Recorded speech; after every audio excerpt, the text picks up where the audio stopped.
This is a Beanbag Chair Media production.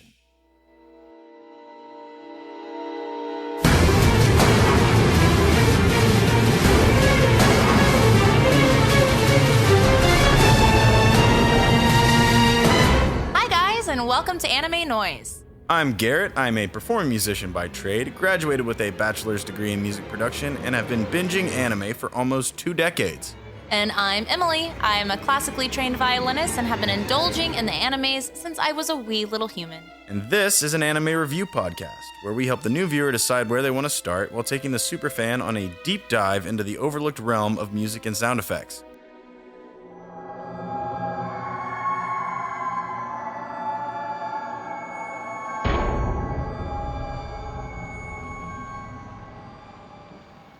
Good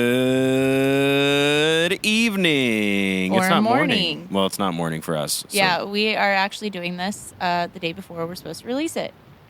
Yay! Yay! Not the day of. Progress. Yes. Isn't it awesome? It's so great. wonderful. Yeah. Man, that's a good feeling. Welcome back, everybody. How has your Halloween been? Hopefully it's been super spooky and gory and bloody and gross. Good gracious. And, good. All around good. I asked in our Instagram post what everybody's costumes and any parties they've got lined up for Halloween. And if you're listening to this and you don't follow our Instagram so you can tell me these things. Because I'm a nosy bitch and I want to know. What are you cosplaying? What's your costume going to be? Ooh, what are we going to do for Halloween? That's a good question. I don't know. We have a party lined up and we still don't know what we're going as. We fucked up. We fucked up. We're going to have to think quick.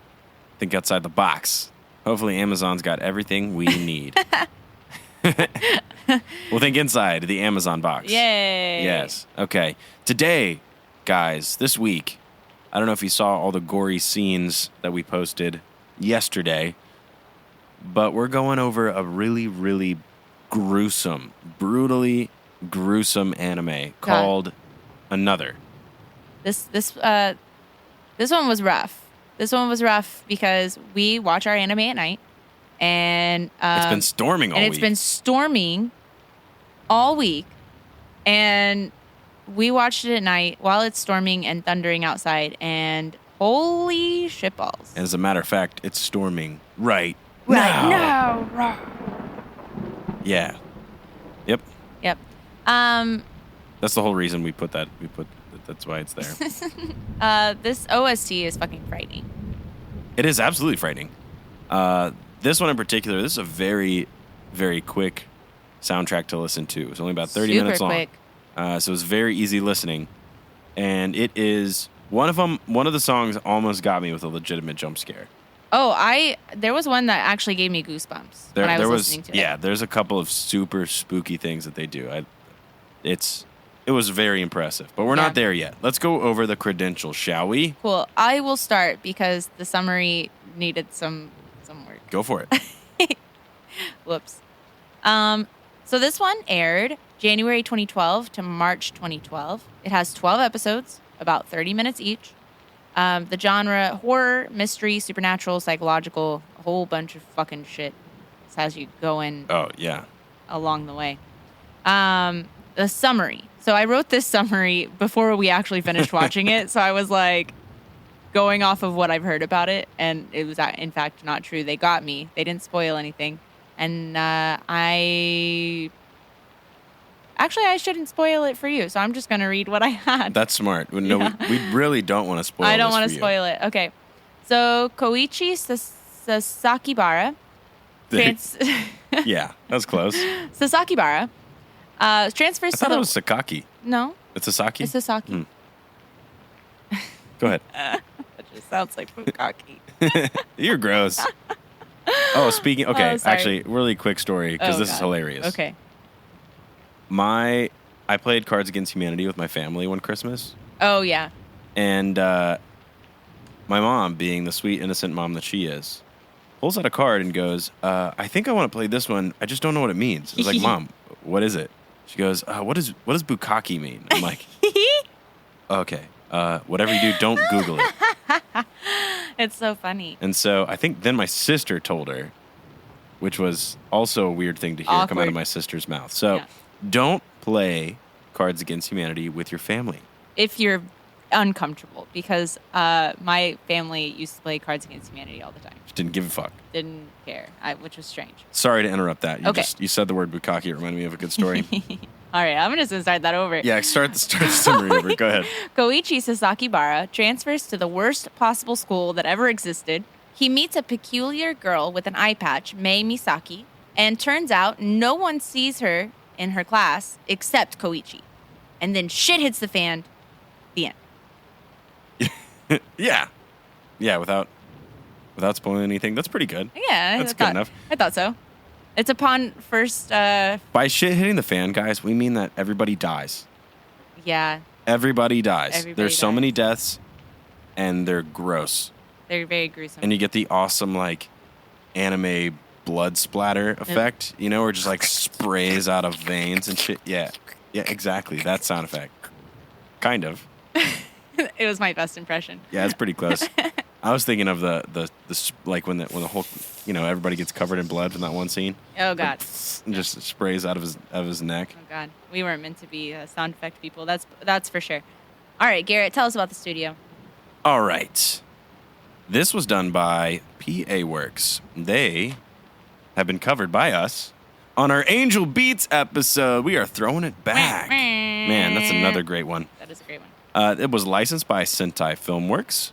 It was directed by Tsutomu Mizushima, who has also worked on Blood Sea, Prison School, Shirobako, Squid Girl, and You're Being Summoned, Azazel. I've heard of that one. I've heard of Blood Sea and Prison School. I don't think I've seen the other ones. We haven't seen... Actually, I haven't heard of them. We haven't seen them. I've heard of Squid Girl, and I've heard of You're Being Summoned. I haven't seen any of those. Wow. I've seen Prison School. You definitely need to watch I feel like I've seen so School. much anime, and I just barely scratch the surface. Yes. The sound director was Yoshikazu Iwanami. We literally just covered him. That was part of our Fate Stay Night Unlimited Blade Works and Erased episodes. Did both of those. This guy really likes thrillers. I know. Or that's what he just gets hired to do. He did a great job. It was awesome. Sound effects were done by Yasumasa Koyama. And we talked about him most recently on our Fire Force episode, but also in a few of our other episodes. Do you remember which ones those were? A lot of them, actually. Fate Stay Night, I think Erased as well. Oh, nice. Okay. Yeah. Titan. Fire Force was just like, he has done a lot of anime. Nice. Yeah. Okay. Well, cool. Who created it, Emily? God damn it. I knew you were going to do this to me. Because it's not just the name, it's also what he also wrote. Yep. Yukito Ayatsuji. I think when I was at your show on Friday night, when I was doing this research and typing everything out, I even had to say his last name out loud. I was just like, I'm going to fuck this up. Well, first things first, the anime has a live action adaptation and adaptation. I apologize. There's the word. Adaptation. And I'm very curious to see how that works because that's a lot. That's a lot. That's a lot of effects. Yeah, I bet it's... I don't know, because I think this one and Corpse Party, Tortured Souls, they both had live-action versions of them. Yeah. And I don't know if they were... One of them said PG-12, so I don't think it's going to be any good. Yeah, If it's not anything like R-rated, then it's not worth my time. So Yukito is also a mystery novelist, and he's married to a fantasy novelist, Fuyumi Ono. Interesting. He's just keeping it in the family there. That's not what that means, but I'm glad. Well, it is what that means because they are a family because they're married. I guess they are now. Yeah. All right, get out of here. He also wrote, Garrett. Go ahead. Decagon House Murders and Tsukirate no Satsuji. Oh my God. You didn't do too bad there. I didn't there. do terrible. I think. I don't know. I would think it's pretty good. I don't know. We'll never know. And on that note, it's time to move on to the music. Ma, ma, ma, ma. What the fuck was that? What are you on right now? I don't know. Give me some. Nobody wants. Holy balls. Okay. Are you ready, guys? Bum, ba-da-dum, bum, bum. Music time. Yeah, I'm the weird one. Yeah. Okay. Tell us about our OP. This OP was super weird. First Yeah, of all, it was strange. It was a strange one. It is Kyomu Densen, Nightmare Contagion by Ali Project, or Ali Project, I'm assuming is how they pronounce it. It was released January 2012 as their 29th single and appeared on no studio album. It peaked at number 16 on the Oricon. That surprises me. Yeah. But who knows what was going on in 2012. The Ali Project formed in 1984. Holy shit. And debuted in 88 as Ari Project as an indie band. In 1992, they changed their name and made their major debut. What? They just changed one letter. Yeah. Yeah. Oh, it's because it's like how it's pronounced around the world. Sometimes, like, in some Asian languages, they Like switch dialects. L and R. Mm-hmm. Interesting. So they just changed the L. Yeah. Whatever. They are a rock band with a strong aristocrat-style image. Like, heavily so. Like, they wear the ruffles. They wear, like, heavily dressed. Oh, they're bougie. They're bougie. They're bougie. Super bougie. When they began, their music was very light and cheerful, but over time they transitioned into a darker, mysterious tone. This one is kind of dark and mysterious, this Yeah. song. Yeah. The lead singer called these phases White Alice and Black Alice as a way to describe their tone through the transitions. Interesting. Yeah, I wonder where he got the term Alice. I don't know. They are also featured in Noir, Hack, Roots, Code Geass, Rosen Maiden, Fate Extra, and Avenger. And they actually composed the OST for Avenger. Yes. Yes, they did. God, this Rosen Maiden one threw me off. I was like reading it as Frozen. I was like, damn, what? They sing songs for Frozen.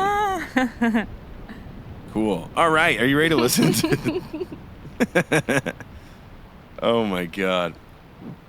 Yeah, I'm ready to listen to it. Let's go. Let's go. Let's do it. Here it is. Nightmare Contagion. Another opening.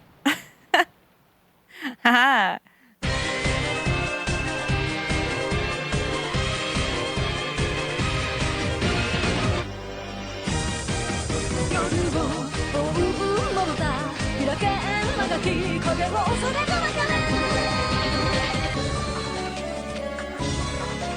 This is the only one they had?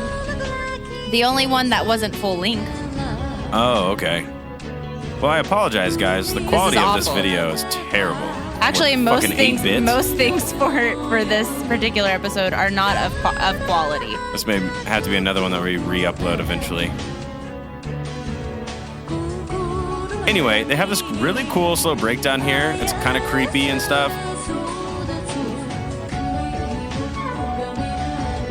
But the hook to me is weird. It's just a little more like lighthearted than I would expect. Is this their White Alice? I don't think so, because it described their tone shifts like throughout their songs itself, not in each song. I think this is way too upbeat for this anime, That's honestly. what I'm thinking. Especially for the animation. Especially for the creepy dolls. There's like Jesus. pieces of dolls falling off.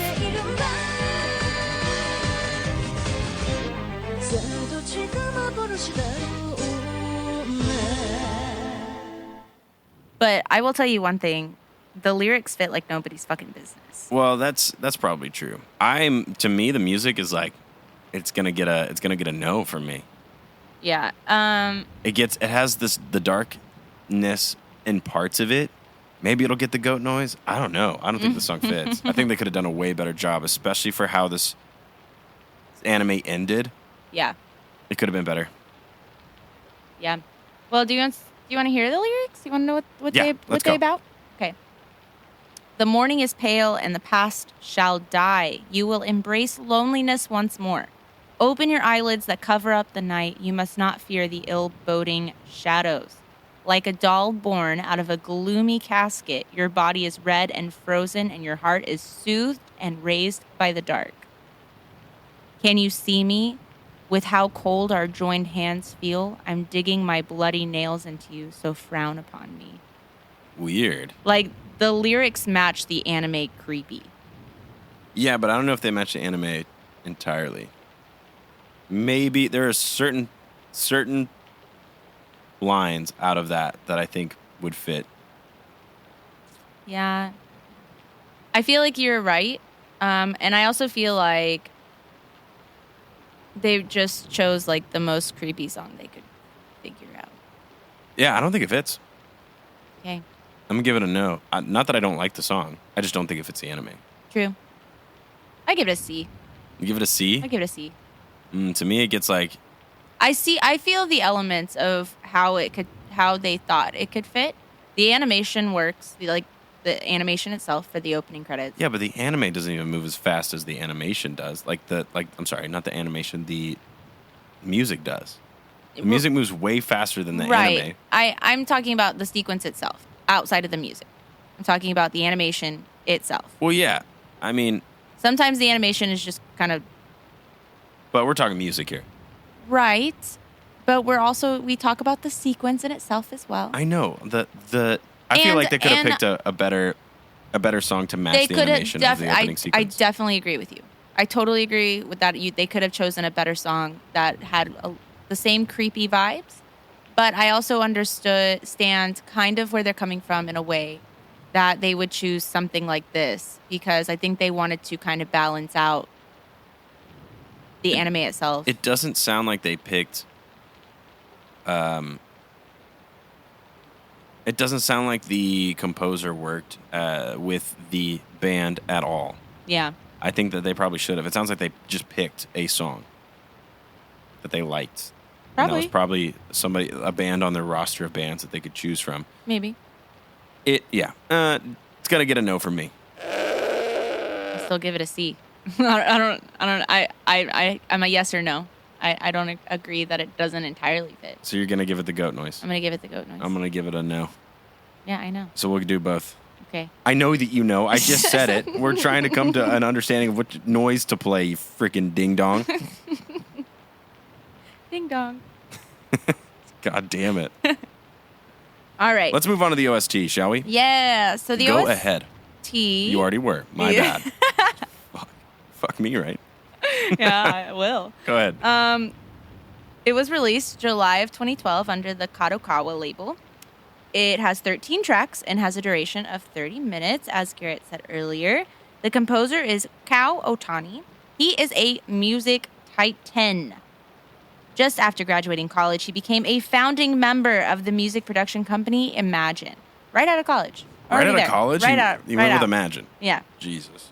He has been composing anime scores since 1987, with City Hunter being his first anime and Philosoma being his first video game. That was a first-person shooter game. He's also worked on Mobile Suit Gundam Wing, The Soul Taker, Pumpkin Scissors, Overdrive, Deltora Quest, Hack Quantum, Errata the Legend. A bunch of them I haven't seen. And many others. Like, there was a whole 3 columns worth of anime. 3 columns? I mean, I guess if he's been around since the 80s. 1987. Jesus. Yeah, he's probably worked on a shitload of them. Yeah. All right. Let's talk about this fucking creepy-ass OST. This is one that me and Garrett listened to separately, so I'm interested to hear your overall notes, Garrett. Can you tell me? I didn't have a whole lot of notes for this, but... Not that it was very long to get many overall notes. The piano is amazing. Whoever performed the piano pieces. Yeah, seriously. I don't know if they did any... Did you have, like, 3 hands? That was... Or just, like, I think it wasn't 3 hands. They just used their fucking forehead sometimes.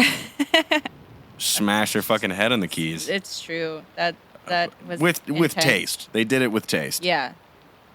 The digital textures are surprising to me. They caught me off guard and work really well for what they were going for. I thought they were very well done. And honestly, some of the tracks, especially the preview track 2. Oh yeah. Reminded me of like the early 2000s sci-fi cartoons. Okay. with a little bit of like Courage the Cowardly Dog Yeah. thrown in there. Ben 10 even. Okay. Like earliest Ben 10, the pilot episode like of fucking Danny Ben 10. Phantom kind a of little thing. bit of Danny Yeah. Phantom, even the Grim Adventures of Billy and Mandy. Mm-hmm. It incorporated all of those things. It just, reminded me of Saturday morning Cartoon Network. Yeah. Yeah. I love those reversed notes. They use them a lot. It's very creepy. It sounds kind of glitchy, washes over. It's very cool. Sucks you into the world building that they do. Mm-hmm. And so my next note was great world building audio. I think I also said that at some point. I cannot remember which one, but Man, some of them are really cool. And they broke some rules that were done on purpose. It was an artistic choice to break some of these audio rules where it grabs your emotions and it grabs your attention in a certain way. Mm-hmm. And I'll find the piece that actually did it. The one that was like, you broke the fucking rules there, but that was very cool. I will talk about that in a minute. What are your overall notes? That was all of mine. So my first one, well, I feel like a lot of my things are very obvious things, but my first one was, this is a strange haunted carnival type of sound that they went for. Like, I picture creepy clowns in some of the tracks. Yeah. This was a horror OST for sure. Like, this was made for a horror type of genre, and they did a great job of executing it. Yeah. The OST genuinely gives me the chills, and an OST has never scared me more. Shitballs, nailed horror, invoking. And those were my notes because I was like, I don't know what to say because I'm scared.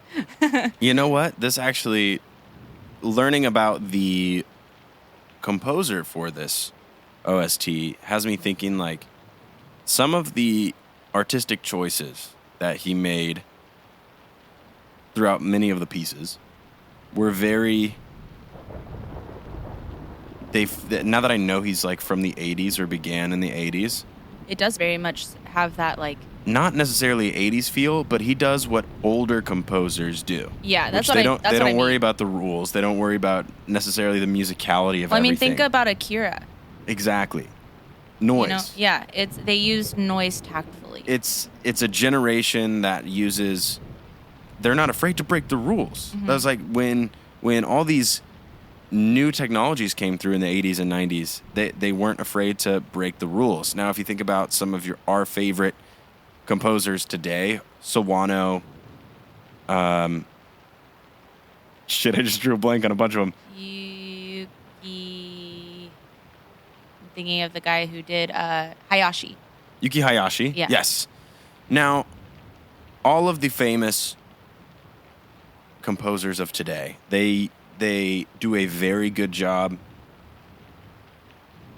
making everything really musical and showing off the music theory to some degree, or at least giving it a group, making it musical, for lack of a better term. Now, people from the 80s, and as I feel like the older you get, you have done everything already. Right. You've shown off all that you've wanted to. You've discovered new things, and you're willing to try new things because you've already experimented with everything. You've made some things work. You've made your mistakes, and now it's like it gets a little wilder the older you get. I notice, or even simpler.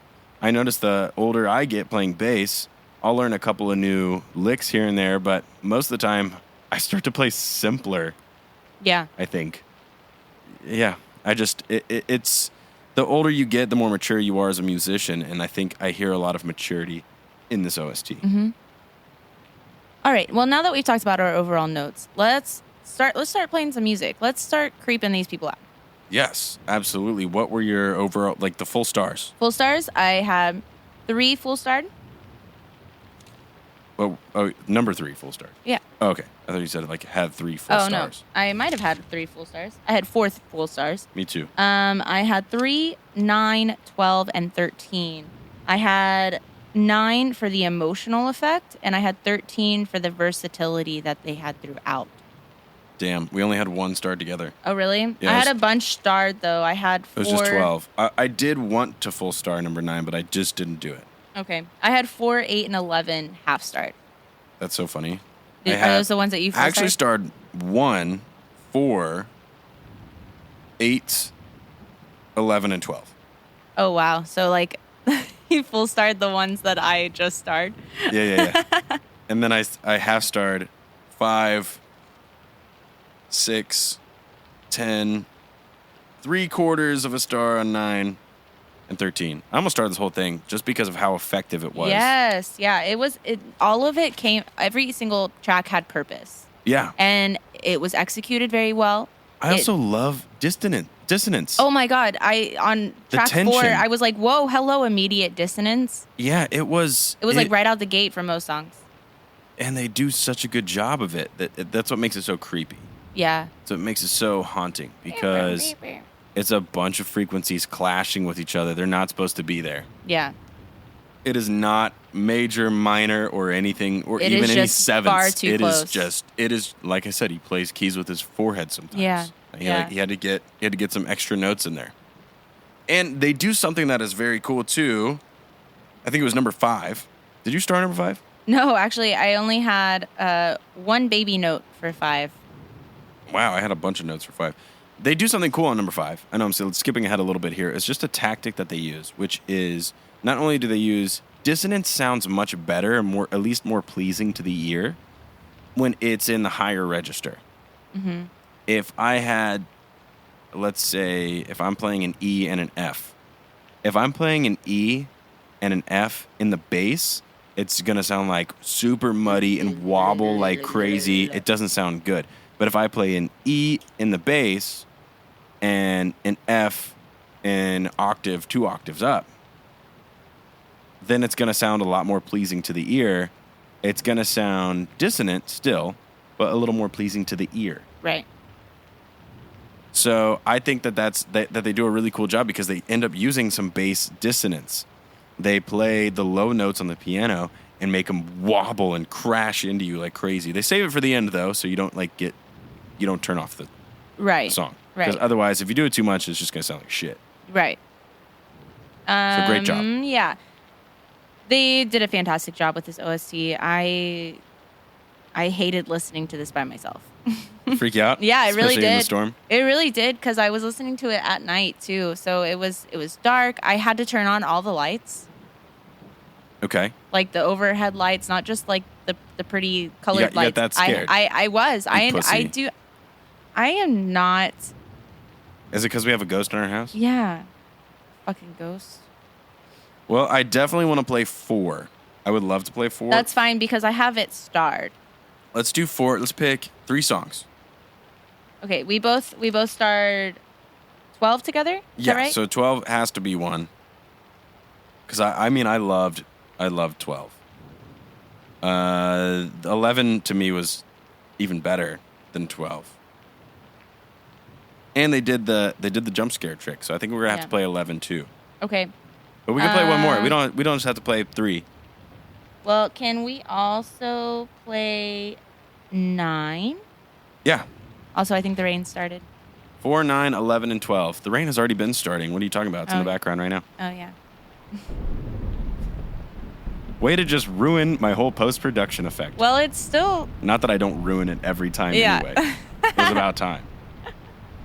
So you know what? Cheers to post-production. Yeah. Mine's already open. That was pre-production. Fix it in pre. All right. 4, 9... 11 and 12. 11 and 12. We're going to skip a big chunk in the middle there, but that's okay. You guys can go listen to it. I would like to talk about 3, though. Yeah, talk about 3. Let's go. So this one was very dark and menacing. It's called Fate. Even the effects to the overall track make this seem old and creepy. The sound design and orchestral arrangement are awesome, especially the strings. I always love the strings, but in this particular OST, they served their purpose well. They're so vibrant and perfect. The digital timbres make the track fire. Like, it was fire. Oh, yeah. I mean... all the tracks were pretty fire. They did this really cool, like, reverse wind chimes, or if they were meditation bowls. I couldn't tell I exactly think they were what meditation bowls. Yeah. Same register as one of those, like, deep wind chimes. You know what I'm talking about? Very glitchiness is cool. I actually couldn't tell if the glitchiness was from the crappy quality and or streaming that I was doing, or if it was supposed to be there. I think it was supposed to be there. Either way, I think it was sounded supposed cool. to be there because number 1 and 2 didn't have that effect. That's true. That's so true. that's why I knew it was from the track itself. But yeah, that glitchiness is a really cool texture over these super haunting strings. The progression of the strings is so cool too. I love the swirliness in the background. Mm-hmm. Yeah. Yeah. No, that one was really freaking cool, which made me full start because it was great. Now, what is number 4 called? Anxiety. Called Anxiety. Anxiety. Fuon. Yeah. I had to, on YouTube, none of the tracks are, none of them have titles. It just says track 1 or whatever, track 1 through 13. So none of them have titles, and I had to go look up the titles as I was taking notes. And I just found the website that only had the Japanese titles. Oh, yeah. So they're all in Japanese. Oh, fun. Yes. It's fun for me. You know, Google is a wild thing, and it gives you multiple. Oh, yeah, no. I didn't need it, though, because I knew you had it. Awesome. Teamwork makes the dream work. Yeah, Bitch. except you didn't do any work, so. Exactly. All right, so what did you say about 4? Because you really wanted to play that one. I went, whoa, holy shit, this is creepy as fuck. In 2 seconds, I had to pause it and write that. What is that wobbly texture out of the right headphone? It's other dimension-y. Such simple piano phrasing until it isn't. The dissonance feels so random, but I know it's not. It's there on purpose. I love the effect this piece has on your emotions. And then I put, whoa, the off time. I think it's they used a dotted rhythm for the piano. Yeah, I don't know if it's dotted eighth notes. I think it's dotted eighth. I think it's dotted eighth notes, but they filled out the rhythm. Yeah, that's what I mean. Yeah. It's like they're playing the breakdown of this rhythm first. Yeah. And then they just went off on this cool little dotted eighth riff.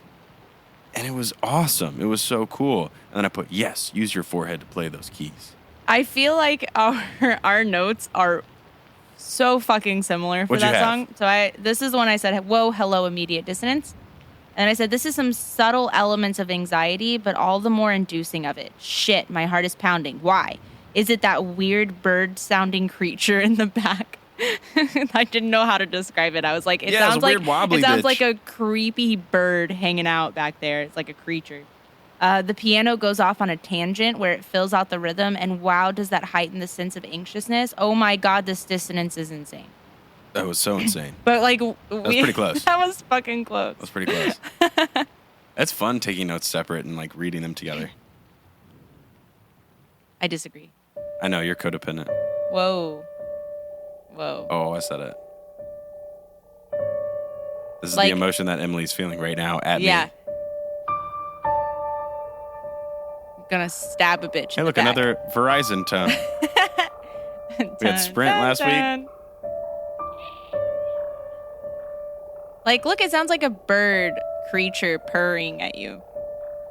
I wouldn't call that a bird, but we do have birds in Texas called grackles that make laser beam noises. So it's a Texas bird.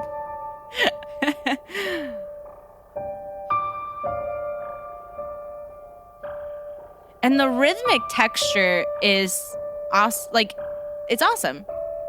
It's so well done. So your ears are just filled with noise at all times. What's cool is like the warbly thing coming out of the right headphone. They use something called a stereo spread. Mm-hmm. A stereo spreader will send the sound and just echo it to the other side. Like it spreads it out across the speakers, but you can hear it coming from the source, which is the right side. And then it just kind of like echoes back off the left and comes back. Yeah. It's a very cool trick.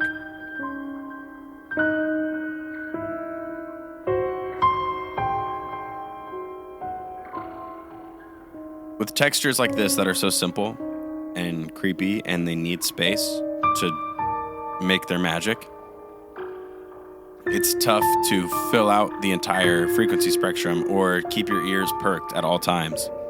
So you have to do cool mixing tricks like stereo spread, reverb, proper reverb delay, even some white noise in there, like just underneath, dithering. Yeah. And in doing so, there's that dotted eighth rhythm that I was talking Yeah, about. it just fills out. It just fills it out. I don't understand. It's so crazy.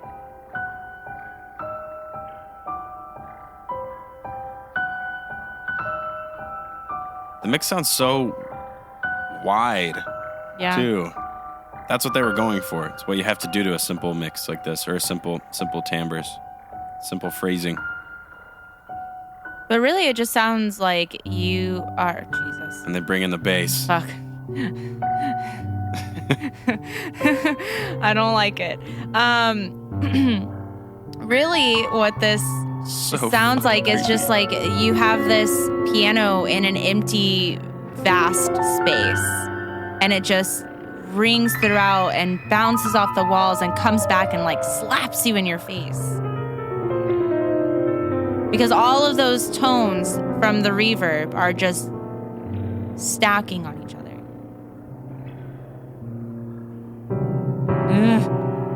Forehead, baby. Use your forehead. I got chills.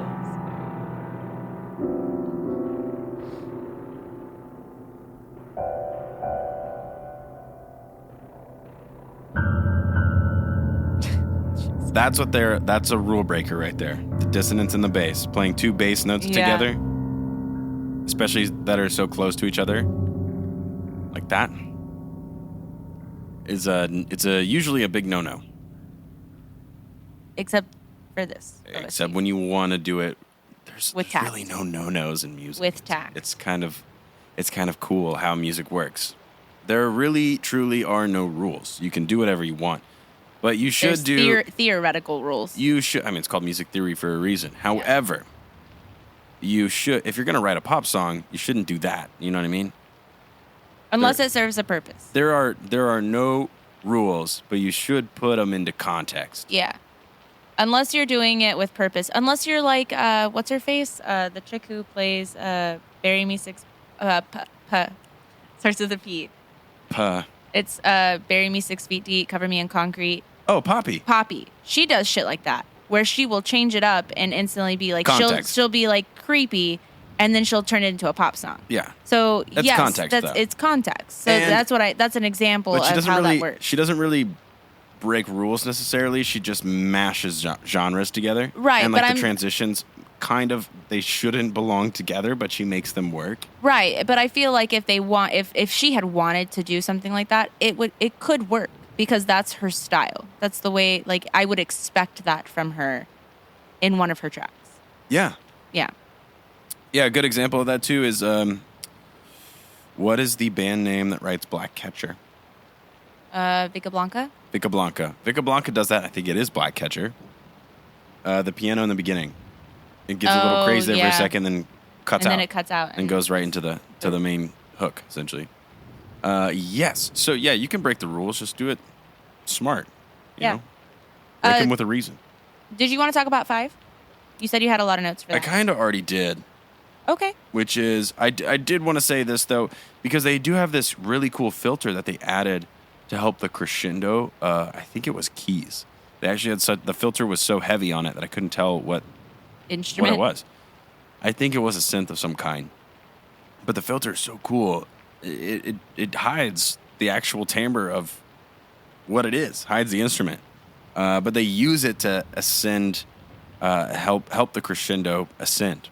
And they dial back the filter as the instrument is playing louder. Mm-hmm. So as the crescendo gets louder, the filter goes away. Right. Then they bring it right back because they cut it. They cut make it. Yeah. They crescendo a few times, so then they cut it back and then they turn that filter back on. It's And pretty cool. the build was quite incredible because that was literally my only note. What a build. Yeah. Some of the timbres make it sound like you're kind of underwater or something, maybe out in other dimension. What a cool way to build a piece with mostly just interesting instrumentation. That is hard You to say. just threw together both of those words. Yeah, instrumentation. Yes. The melody and the chord progression are not really anything special or extraordinary. They're just they're there to make the piece what it is, but the instrumentation, when you use it that way, it makes the chord progression 10 times better and more effective. Fucking 80s dudes, man. Okay. It's experience. That's what it is. Did you want to talk about anything else before 9? I did like May's song. I'm assuming it's for May. It is. It is 'Cause it's her May's. name. Yes, it's May's song. I also really liked it. I like how I think it was very fitting for her character. Yes, I think so too. They did. That's the one. That's another rule breaker. They had this low mid part starts to come in, and then they just cut it short. Like they just cut the note short. Oh yeah. Like they had played and they held the note all the way through in pre-production, and then in post they just were like, nope. Shaved it. What's cool is now if you do drugs like Emily and I, Sorry, Mom. sorry, Mom. If it feels like you're about to get sucked into a trip, and then nope, back to reality. You're not in that trip anymore. Well, it's so funny that you fucking say that because I said that the pads going back and forth through my brains is so fucking trippy underneath the percussion that's playing. Yeah. So that's actually really ironic that you say that. It did. It felt like you're like getting lost on this trip. You're getting sucked into the music, and then they just cut that instrument short. And then somebody they asked. just stopped and playing. then somebody asked you if you were tripping, and yeah, you're like, hey, how Fuck. you feeling? How you feeling over there? You're like, God, shut up. I was tripping. Shut up. Yeah, so that was very cool. Another rule breaking thing that they did there. yeah, and with her thing, they held, and the reason I say it held true to the character was because it was very heartfelt and intimate, but it still held down that creepiness. And that's what you get from May, because you really don't understand her, because her character development is literally the entire anime. I have to say this as a spoiler warning Okay? because I am going to spoil something here. Okay. Close your ears. Yes, if you do want to watch it without any spoilers, yeah, don't listen to this. This song was very cool, and it kind of it fits her so well because what's the main character's name? Koichi. Koichi. So Koichi sees her and he thinks she's dead. And then he's like, oh, wait, no, she can't be dead. And then he starts learning more shit. And he's like, wait, she might actually be fucking dead. And then he's like, wait, no. Yeah. It's not dead. Yeah. And that's the whole thing, like getting sucked on this trip. Like, am I talking to a fucking ghost right Yeah. now? And then, wait, no. She can't be a ghost. And then it happens 2 or 3, 4 times where he's like, wait, oh, never mind. She's not actually dead. Yeah, he There's goes something back and off about her, forth. but she's not dead. She's not a ghost. So that's the spoiler. Welcome back, everybody. Like I've got chills thinking about this fucking anime and the music all over again. It's crazy. It's crazy how the effect of this OST has.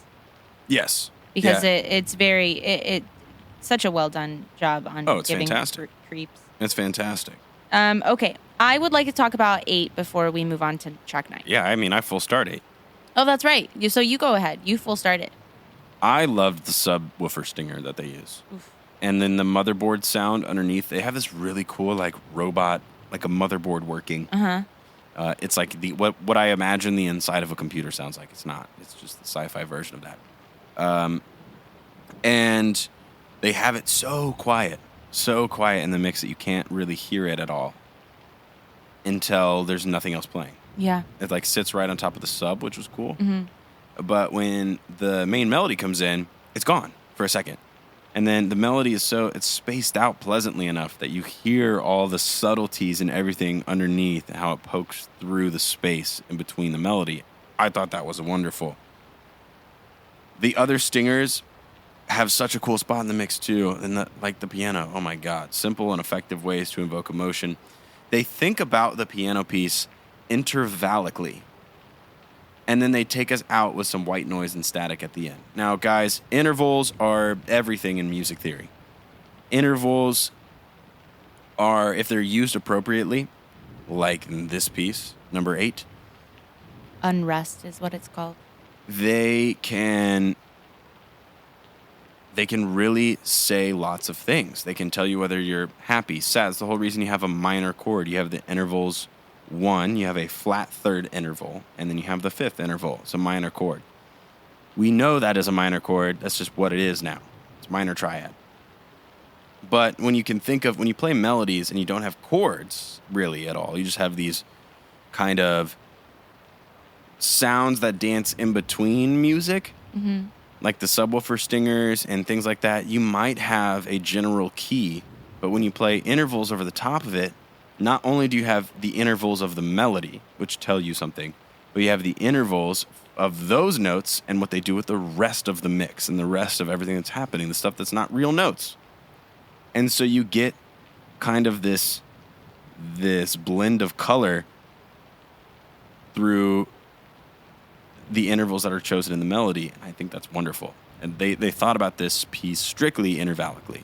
Hans Zimmer does a lot of that stuff too, like in Pirates of the Caribbean. Mm-hmm. Actually, I had taken a Hans Zimmer masterclass, and he talks about how the theme for Jack Sparrow, the dun dun dun dun dun dun dun dun, that whole thing, he thought of 3 intervals for each of the personality traits of Jack Sparrow. So like the first dun dun dun, like describes his heroicness, or then there's another one that's his naughtiness. You know, his like sexual, like his promiscuity. Thank you, that's the word. And then there's another one that's, you know, sometimes he can be a little elusive. So there's all of these kinds of things, and it's funny listening to Hans Zimmer with his accent talk about the intervals, and like he's like, oh man, it sounds like you just walked out of a strip club on this one. Yeah. I'm like, that's how you think about music, dude? Like you think about 3 intervals, just those 3 made you think about walking out of a strip club. You built that song around it. That's amazing. So yeah, that's why I love number 8. That's why I started number 8. Yeah, I really loved the reverb on the piano because it paired really well with that far away droning noise. Yes. The warbles of sound effects that present this really creepy, crawly sensation. And holy keys, it sounds like an old, forgotten piano just left out of tune and just somebody found it. They just came across it and they just started playing it in this track. Yeah. It's so painfully good. And then it's static. And then they just have static at the end. Yeah. And I was like, what? I love that. It's crazy. I the was white like, noise, so good. If that's the one thing that like that creeps me out, it's static that just leaves you wanting. Yeah. Man, they did a great job on this OST. I'm very impressed with it. All right, so the next one is the one that gave me literal goosebumps. Number 9, right? Number 9, A Riddle Hidden in Blood. That's what it's called? That's what it's called, A Riddle Hidden in Blood. Man, I don't know any of the English translations for any of these. Yeah, I do. It's pretty nice. And kind of comparing my notes to the title. Go ahead. What were your notes of this? This is the one you started. Yeah. I don't even know what this riddle is, but I am officially creeped out, like goosebumps all over my body. It's chaotic noise and then no resolve. I'm crying. And I started this for the emotional response. Okay. Yeah. Emotional response? Yeah. I couldn't even find any like technicalities. I didn't want to star everything, so I didn't fully star this one. But this is personification at its finest. No shit. The beginning sounds like it's breathing. Yeah, no shit. Sounds exactly like it's breathing. It literally it sounds exactly like something is breathing. It honestly what it sounds like to me. I'm having a hard time. Almost my entire notes for this was me trying to describe the sound or the setting that this piece brought me into. And it's what I would imagine like a bomb just went off or I like got conked in the head with a fucking baseball bat. Yeah. And it's just so much anxiety. I feel like I just got blasted in the head. Is this a severe concussion sounds like? Is that what this is? Amazing musical textures. I love the world building. Oh, the things you can do with audio. You know, this I know a ton of you guys that listen to this podcast are gamers. This is what I imagine, like, you know when a flashbang goes off in Call of Duty? Yeah. A grenade goes off and you're like, you can't see and you're fucking, like, you hear the ringing for a second and it's just it feels like it goes silent except for ringing. That's kind of what this is without just the ringing. It's like the enhanced version of that. Yeah. And that's what, just me writing a paragraph of notes trying to describe that sound. Ooh, that was some spooky lightning. That was some spooky lightning. Ooh. We better hurry this episode up. Yeah. Okay, so let's listen to number 9. Let's do it. Sweet. Let's listen to number 9. God, I have so many blisters on my fingers right now from playing bass this past weekend. It's hard to use the trackpad. I already used the trackpad on my computer.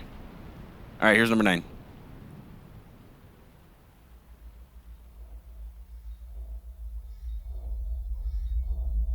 Oh, I hate it. Why did I start this? So creepy.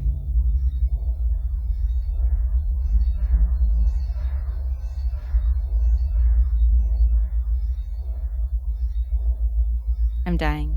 You're dying right now? Like This person might be dying.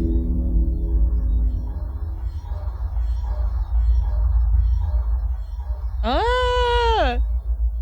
You're getting goosebumps right now? Yes, this is the one. This is the reason I started, was for this emotional response that I get from it. That's so cool.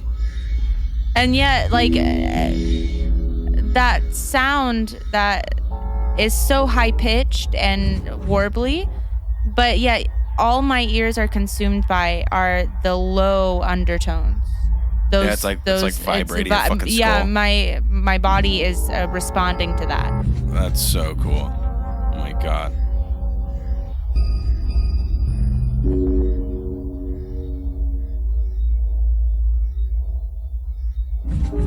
So cinematic, especially with how like I'm mind blown by how well it's put together. yeah. What made him just arrange it this way? It doesn't make any sense to me. And then it just ends. It was so short. That's what I'm saying. There was no resolve. I'm crying. I needed something to finish that out, because right now I'm just left creeped out. Oh man. Like that was perfect. It was perfect. It's so good. Like I still have goosebumps. I don't like it. Another thing that they do in this piece. Now this OST incorporates so many cool composer tricks. One thing that composers love to utilize is counterpoint. Yeah. Can you explain counterpoint, please? In the most simplest form, counterpoint is like two instruments. Let's say you have a bass and a guitar. Very simple. And just for simplicity, the bass is playing a bass line that's going downward. Let's just say it's chromatically downward. Let's just call it chromatic. Okay. Chromatic means every note. It's just playing Bum, bum, bum, a half step bum. every time. So bass is going chromatically down. Guitar is going chromatically up the scale.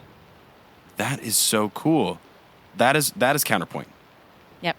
That is exactly what counterpoint is. And if you obviously you don't just have to be chromatic, you can do whatever phrasing you want. You can go up and down, and that's what is so cool about counterpoint. Because as the notes clash and resolve with each other, it just makes a fucking really cool effect. It just like. Hello?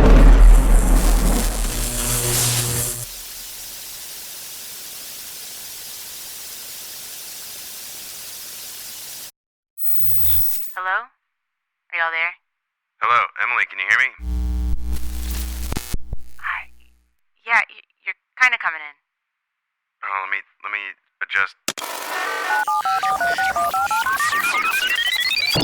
Okay, there we go. Oh, yeah, I hear you now. I hear you. Oh, perfect. Man. Sorry about that, audience. Jeez, we said we were recording at night, and yeah, here we are, recording in the goddamn morning. We had to finish it up this morning. Fuck. Because although that was a kind of post-production lightning bolt that you heard there, it actually happened. That actually happened. Our power shut off. Just quickly, just very briefly. But we were like, you know what? That's a good sign for us to turn it off and finish it in the morning. Yeah. Lightning, thunder, all fucking night. If you guys haven't listened to the podcast before, I have been struck by lightning. Second-degree strike. So Garrett's afraid of lightning storms, is what he's saying. I'm not afraid of lightning storms. I just like sure. to No, not okay. fry my equipment. No, you know what I mean? It's okay. It's okay. You just goddamn have to bitch. be honest with yourself. You goddamn bitch. Hehe. Know what I am afraid of is getting my blood drawn. Oh, Thanks to that one nurse. And also now shots. Any needles in your arms, they get you. Yeah. Garrett got his COVID shot and did not tell me that. Well, I didn't think it was going to be a problem. It's been a while since I got a shot. He's like, yeah, this is fine. I'm fine. Oh, I don't feel so good.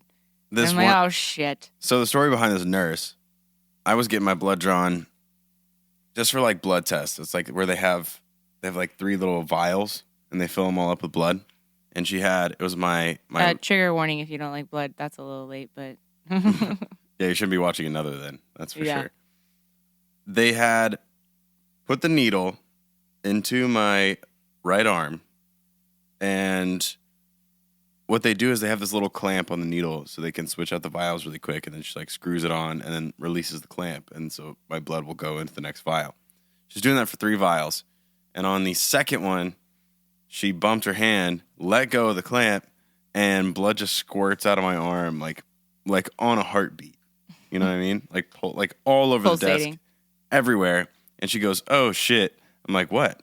And I just like kind of look down and watch it happen, and then I almost fainted. I actually was fine. I didn't almost faint right away. She wiped it up. She cleaned up everything. She finished the 3rd vial, and I stood up, and that's when I almost fainted. Yeah, baby. I thought I was fine. Yeah, she ruined me. Yeah, baby. She ruined me forever. All right, let's get back to it. Yep. We were just talking about counterpoint, and we kind of finished. I think we kind of point. finished what counterpoint was. Yeah. So let's move on. We just did number 9. So let's move on to number 11. From Shadows. From Shadows. Kagekara. What were your notes on this? I full started this AN-12. Yeah. I said, okay, dynamics, I see you. There's a lot of texture of instrumentation. And again, with the goosebumps, holy shit, the anticipation of each part is scary. The song just gets darker and creepier with every minute. Like, literally, I watched the time pass while the song was playing, and it's just like, every time you think the song is going to stick with like this certain variety of creepy, it just got gradually more creepy with the more texture they added. Oh, yeah. And the way that it faded out added to that. Yeah, it was like, now I wrote down, the horns sound super cool. Mm-hmm. This bitch is fucking frightening. Almost a real jump scare. It almost got me. Yeah. Actually. They did the trick. That I had talked about in a couple of other episodes with the high frequencies and the low frequencies. Yeah. Now, they did something cool, though. They did it very sudden, Mm-hmm. very, very quickly, and very intensely. And so the high and low frequencies come from mostly percussion, like a kick drum and a tambourine, essentially. It's not necessarily that. We'll listen to it again. But I kind of gave away that there is going to be a jump scare. I'm going to try not to talk, even though the volume's going to be a little bit lower. It may not work for you guys. It may work, but crank up the music in your car. Pause it. Listen to the song if you want to actually get a jump scare and see what we mean. So this is track number 11. What's it called again? From Shadows. From Shadows.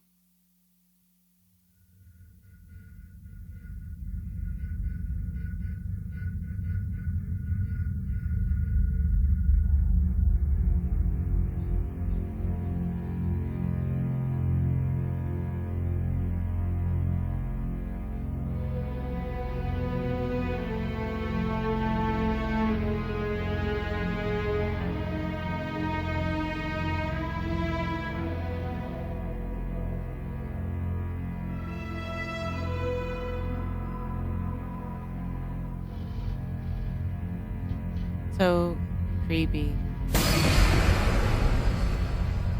Yeah, see, high and low frequencies. Yeah.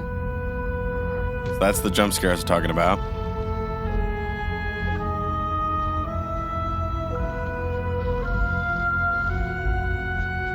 That phrasing is so haunting. Yeah. So haunting. It's so spooky. I love this, like, that low noise. I don't know what that's from. I don't know what instrument that is, but it sounds like a fucking demon laughing or something. Yeah. It's so spooky. Yeah. Nice touch. I put, wow, the colors of horror are just dripping from this piece. Yeah. It's like the song of their curse. The calamity just keeps on coming. Yeah, I got goosebumps. I don't like it.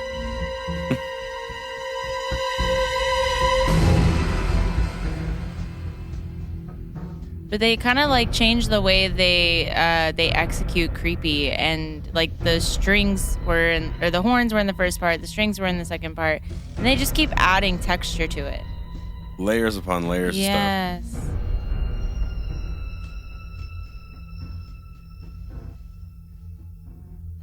But intelligently done too. Like when they add them in, what they do. And look, they just like fade out. I love that piece.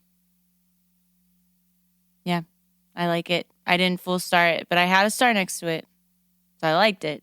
Just not enough to full star it. But you did full star 12. I sure did. Me too. That was the only one we actually both full starred. I want to know why you loved 12 so much. So this one's called Cornered Slowly. And I said, what is this? It has some sort of beat, but then it comes in and out and doesn't hold main stage. It's so creepy. Like they put it literally behind everything else. Whereas normally when you have a beat, like a little more upbeat like that, it stands more in the forefront. But this one they put behind everything. So it's like a very strange like mixture of sound that you get that's not very heard a lot in things that have a beat like this. The sound design from the strings is so horror film-like, and the plucking chaotically, that's iconic. Oh, yeah. I said, Jesus, take the wheel. What an ending. No resolve. Why? Why? They don't resolve on so many of these, and it's just so... That's the point. It's the horror. It never resolves. I know, and that's what I love about it. It's like, why? There's no resolve. Why? It's not because I'm like, oh, this is so stupid. Why don't you resolve there's it? No it's resolve, like, no, there's like I don't want this suspense. I don't want it. Also, the season finale, it doesn't resolve until episode 12. It doesn't resolve until the season finale. It does not. Which they just keep getting you. Yeah. Every episode, you're like, I don't want to turn this off. What the fuck? I don't want to turn it off, but also I'm so scared. Man. Now, they did something cool in an earlier piece, which sounded super orchestral, and actually not a lot of OSTs that we listen to have done this. They don't have the oboe piece. Oh, yeah.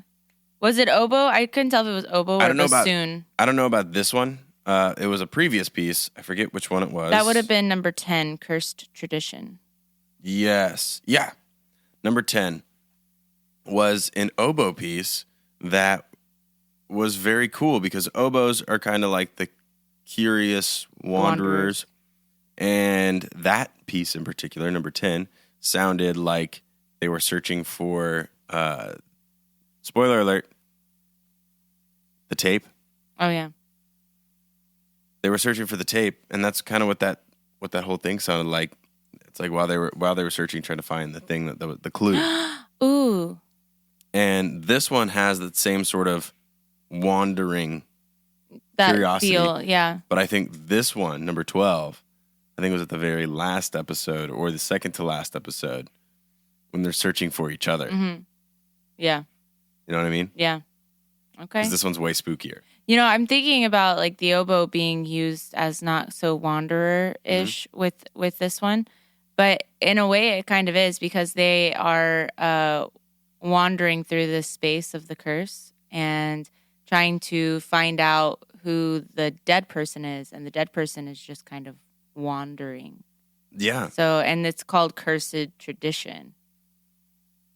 Oh, true. So, I mean, the curse is just the extra person. That could be that too. Yeah. I also think it could be them finding at the very last episode them searching for the dead person. Yeah. Well, no, I mean that's on cornered slowly. Yes, that makes sense. But I'm talking about for Cursed Tradition for track 10, where the oboe would like really took the forefront. So I feel like that might be what it is. Or maybe when they're describing. Because that person never got laid to rest, essentially. Like the soul lived forever in the school. Yeah. Yeah. Wandering, okay. Yeah. Very cool. Ooh, I did a thing. Nice. Good job. Yeah, good. Now, good this one, number 12, is definitely for the last one. Yeah. Yeah. Cornered Slowly. That's obvious just from the title. Yeah. Now, I put in my notes, like I said, another wandering sounding piece, searching in fear of what might be found. Wow, that string section. This is phenomenally done. I think this is mostly orchestral with just a few stingers too, which was kind of cool. Just very few embellishments that weren't from the orchestra. Yeah. So let's take a listen to number 12.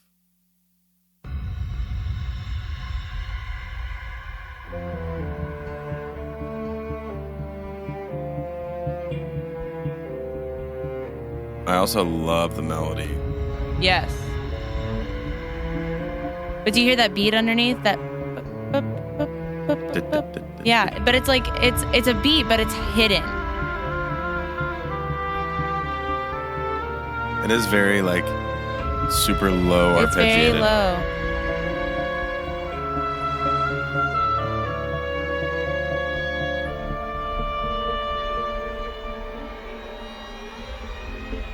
Huh?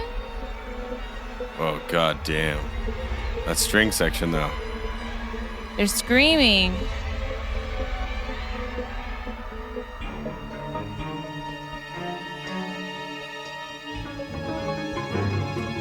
Like that Oh my plucking God. chaotically, that shit gets me.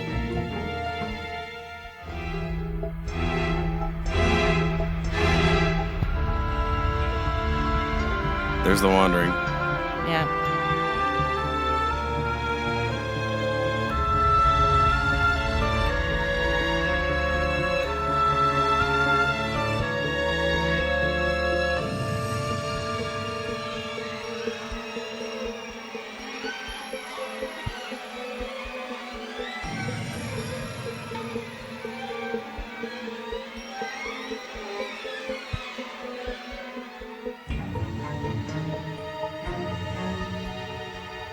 Oh my god. It's done so well. They're just like, yeah, just throw a pluck on that beat, and then like on the offbeat, and then just kind of only hold it out, but not really. The phrasing's so good, especially underneath it all. Like Yeah. some of the shit feels random. Yeah. I'm pretty sure this is just them sliding up and down the string. This is definitely not done random. After having already seen this anime, I know that they did all that based on what was happening in the scene. Yeah. Man, I wish we could talk to somebody about it. We need friends. But Emily actually listened to the OST, by episode 2? Yeah. It was a pretty short one. I waited till the end of the anime to listen to the OST. Emily, however, listened to it pretty much before she watched the rest of it. Yeah. How was that experience? It was quite frightening.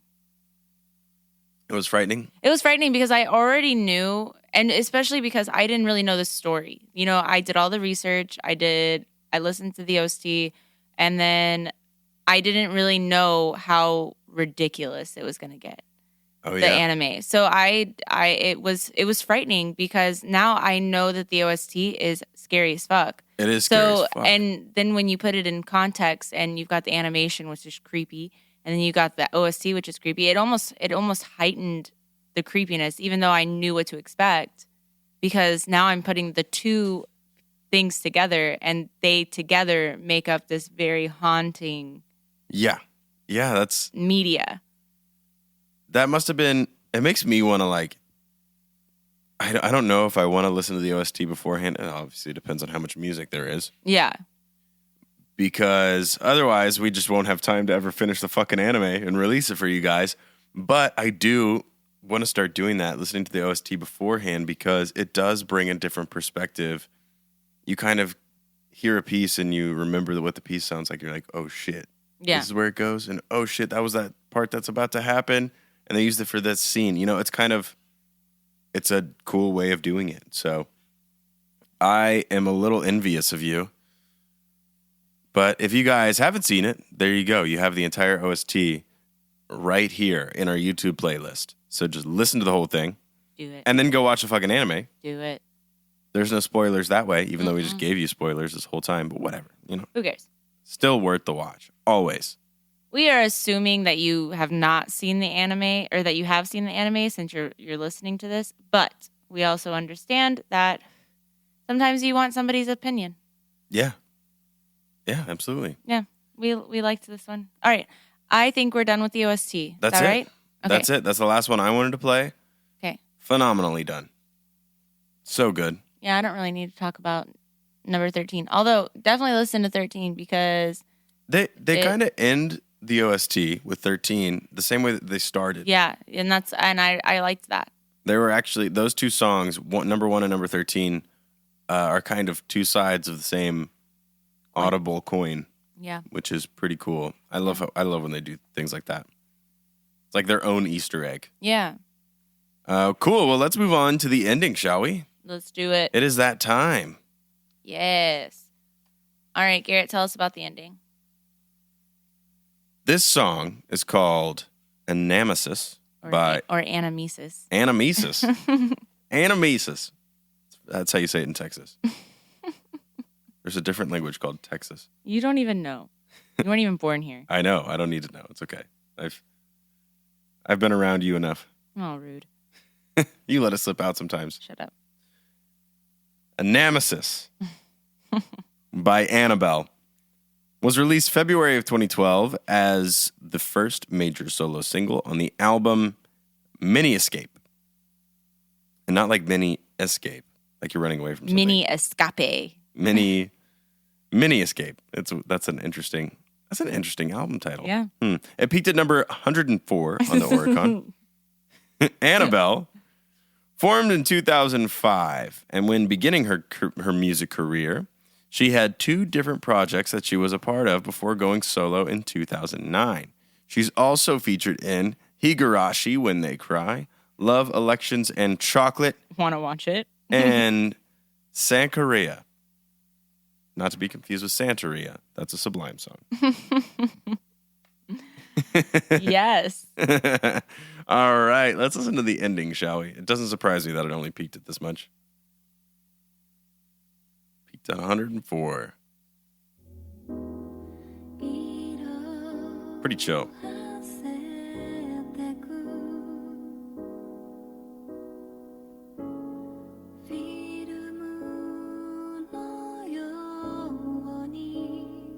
So slow.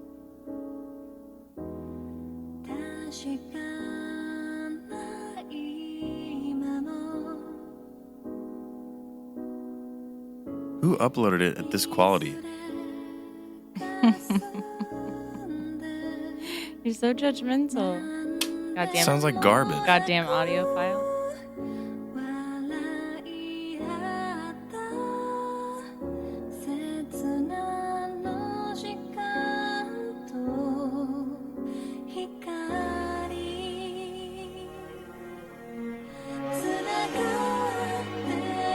I'm not a huge fan of this song. I can see why it peaked at 104. It's not very upbeat.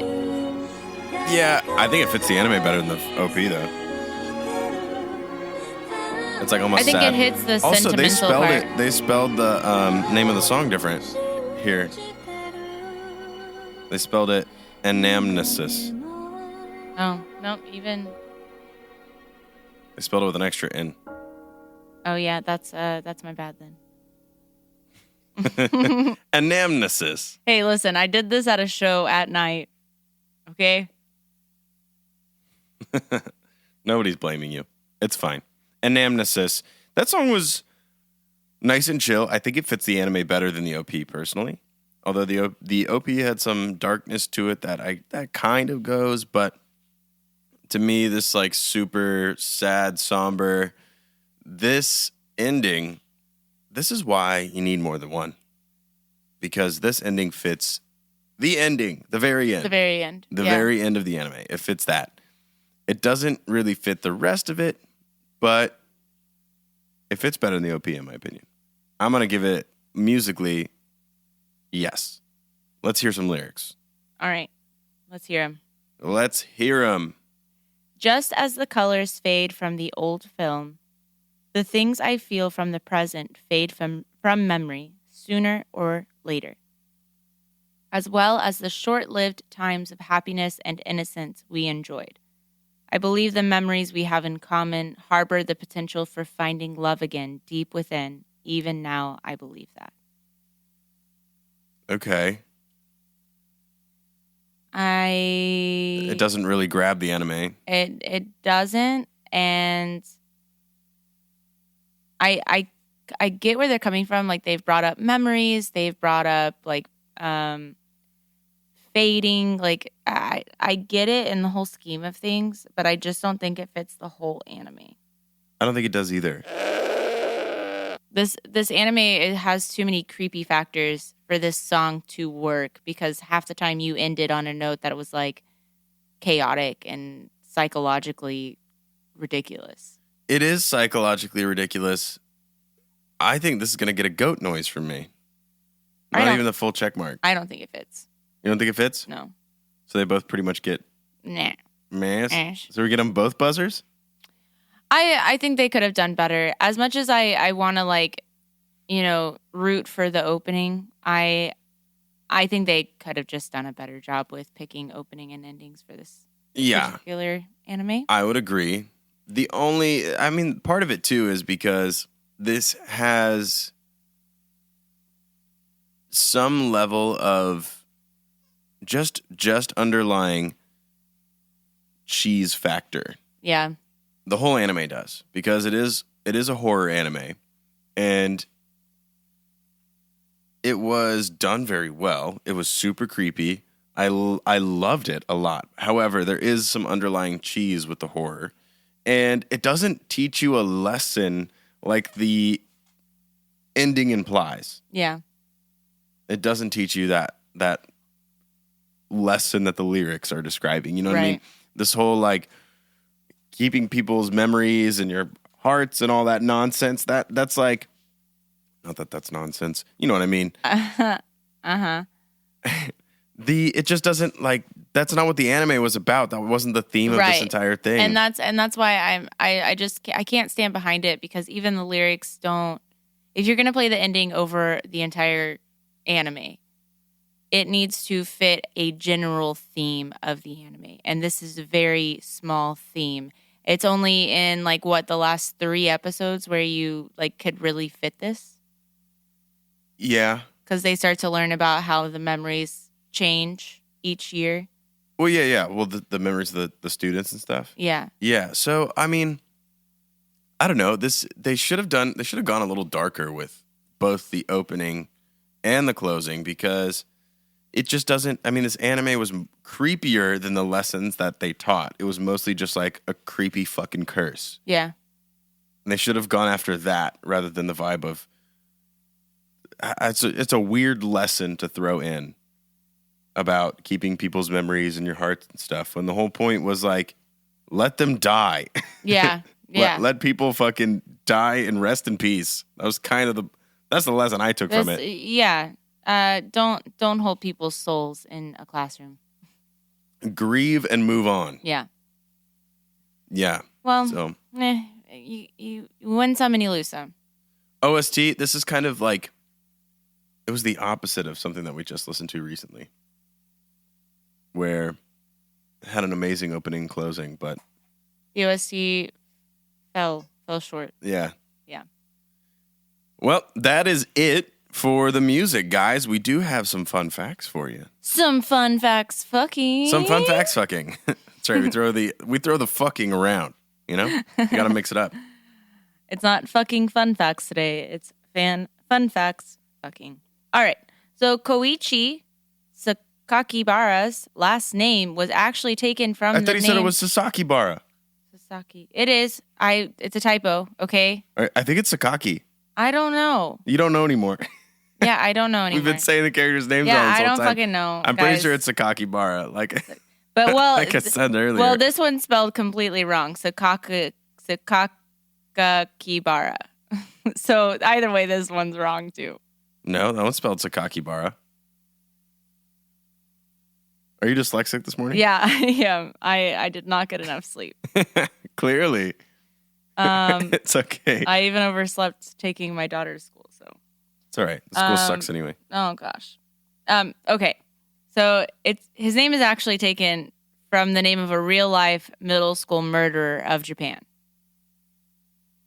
What? Yeah.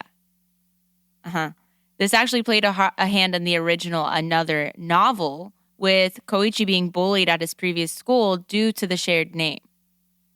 Wow. Yeah. A middle school murderer. So we never really found out why he actually transferred. He just like kind of said like had to like when they asked why'd you transfer here, he was like, "Oh, my dad's work." Yeah, well, they kind of touched on it because like, man, we're giving so many spoilers away today. They kind of touched on it because of that chick who died. He left a year and a half ago. Oh yeah. It's like, what are you talking about? It's my first time here. He's like, and then the dad's memories changed when he said that. Yeah. Yeah. That was weird. Weird. All right. So this is one that I found really surprising and didn't put two and two together. Okay.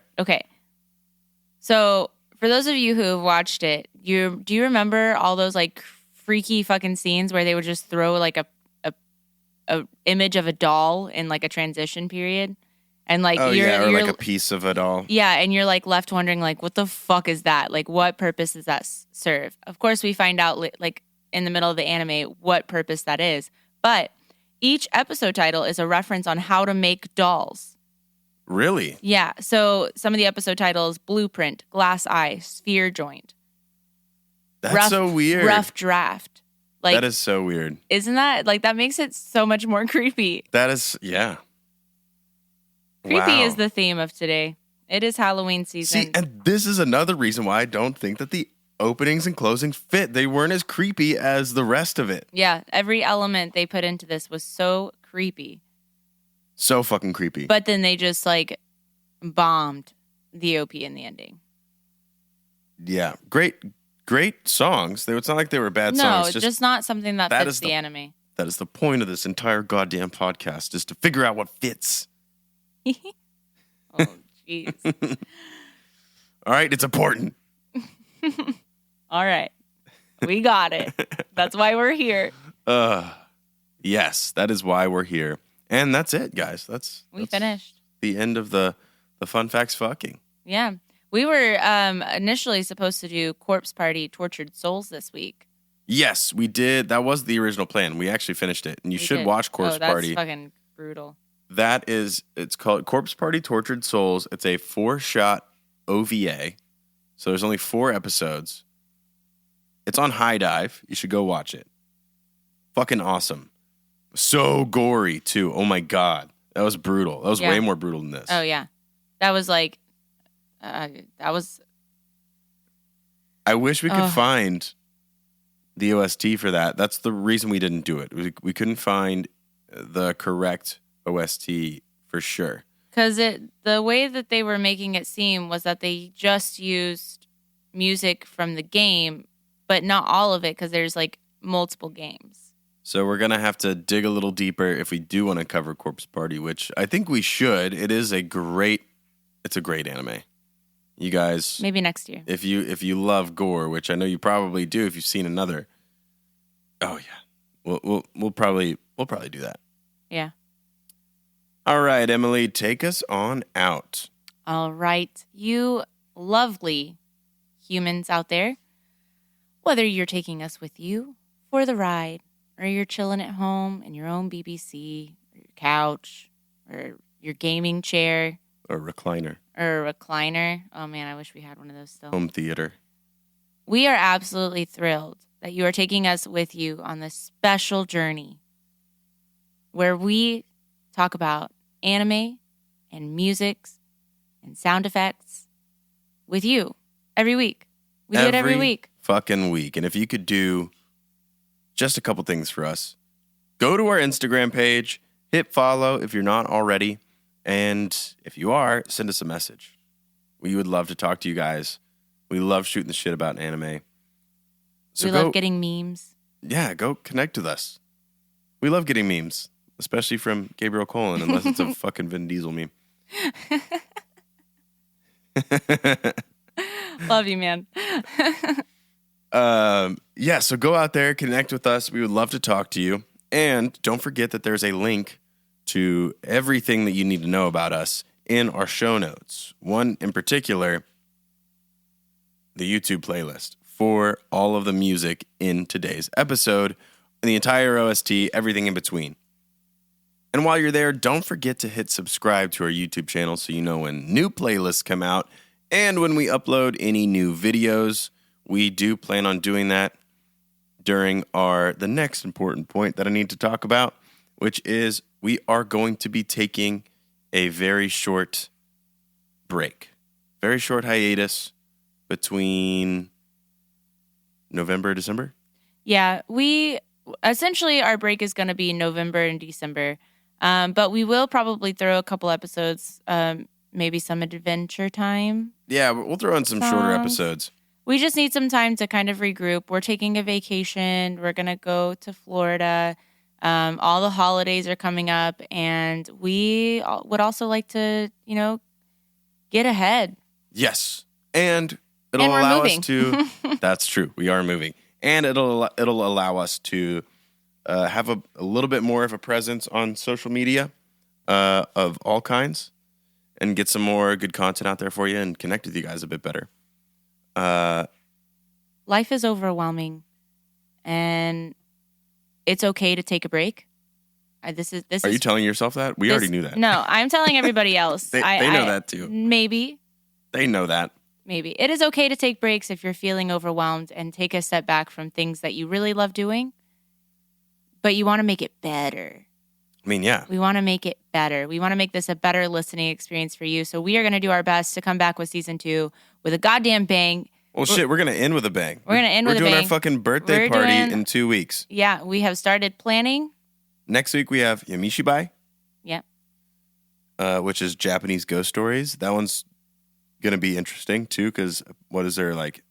I don't remember if it was 5 or 9. I know it's a different gap, but yeah, I don't remember if it was 5 or 9 seasons. But all the episodes are fucking 4 minutes long. Yeah, so it's they're tiny little ghost stories. Kind of like Love is like a cocktail. Kind of like cock. Sorry. That's what you said first. No. Yeah. Huh? No. I would. Get your head out of the gutter, I would never. You filthy slut. I would never.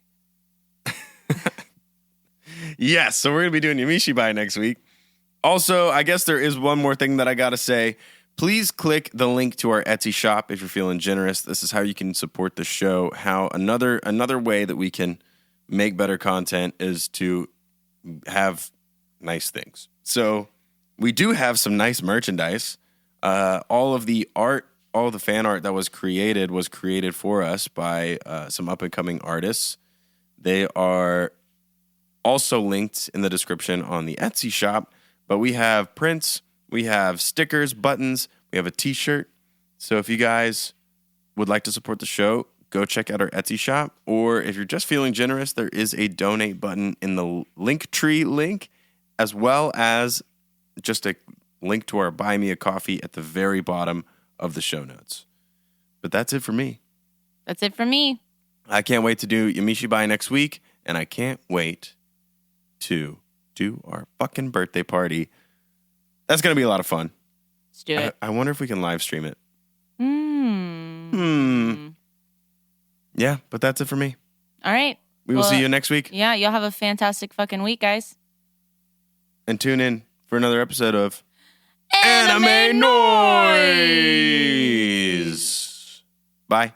Bye. This has been a Beanbag Chair Media production.